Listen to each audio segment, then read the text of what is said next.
শাওন নামেরই একজন কো-আর্টিস্টকে আমি পেয়েছিলাম, শাওন ভাইয়াকে। আর আজকেও আমার সাথে গেমারুতে আছেন শাওন। সো আমি আসলে খুব হোপফুল আজকের গেমসটা আমরা জিতে যাবই।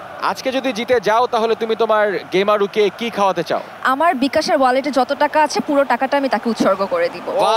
চমৎকার, দারুণ দারুণ। কিছু আমাদেরকে দিয়ে আমরা গলা ফাটাচ্ছি না, আমাদের কাছে কখনো খাবার দাবার আসে না ভাই।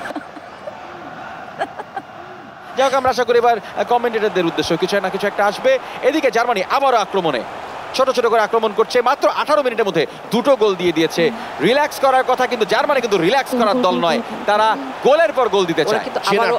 এই মুহূর্তে তার নিয়ন্ত্রণে বল অনেকক্ষণ কাটিয়েছেন, নিজের নিয়ন্ত্রণে রেখেছেন। ভালো এবং গোল! 20 মিনিটের মধ্যে তিনটি গোল! গোল গোল গোল গোল গোল গোল গোল গোল গোল! 20 মিনিটের মধ্যে জার্মানি 3-0 এগিয়ে গেল কোস্টারিকার সাথে।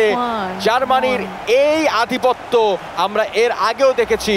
ব্রাজিল সেই দুঃস্বপ্ন আজও ভুলতে পারেনি 2014 সালের, এবং এই একই রকম আধিপত্য আজকে আমরা দেখতে পাচ্ছি। সেভেন আপকে যেভাবে জনপ্রিয় করা হয়েছিল একই রকম ভাবে দেখলাম জিনাব্রি, তিনি দারুণ ভাবে বলটাকে প্রেস করেছেন জোশুয়া কিমিখের কাছে, এবং তিনি এত চমৎকার সুযোগ। ইট ওয়াজ আ ডেলিশিয়াস প্ল্যাটার। এবং দেখা যাচ্ছে যে তিনজন ডিফারেন্ট প্লেয়ার তিনটি ডিফারেন্ট গোল করেছেন। সো দেখা যাচ্ছে যে জার্মানির কোনো ডিপেন্ডেন্সি নেই। কিন্তু শখ এই ম্যাচটা কি আর খেলবেন নাকি ওয়াক ওভার দিয়ে দেবেন? অবশ্যই খেলবো আমরা, ওয়াক ওভার দেওয়ার চলে যাও চলে যাও, বাসায় চলে যাও। না না না, কেন বাসায় চলে যাব?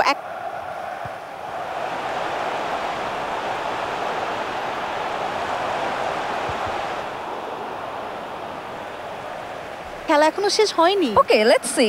ওকে, লেটস প্লে। ওকে, আক্রমণে যাওয়ার চেষ্টা করেছিল কোস্টারিকা, কিন্তু বল পজিশনও দেখতে পাচ্ছি জার্মানি 69% পজিশন তাদের কাছে আছে, মাত্র 31%-এ আছে কোস্টারিকা। জার্মানি আবারও ছোট একটি আক্রমণে যাচ্ছেন। এবার চমৎকার কিছু একটা হতে পারে। চলে যাও, সামনে চলে যাও। নিজের নিয়ন্ত্রণে রেখে টিমো ভার্নার লম্বা করে বাড়িয়েছিলেন, বাট এবার কিন্তু সামনে যেই প্লেয়ারটি ছিলেন তিনি অফসাইড পজিশনে ছিলেন।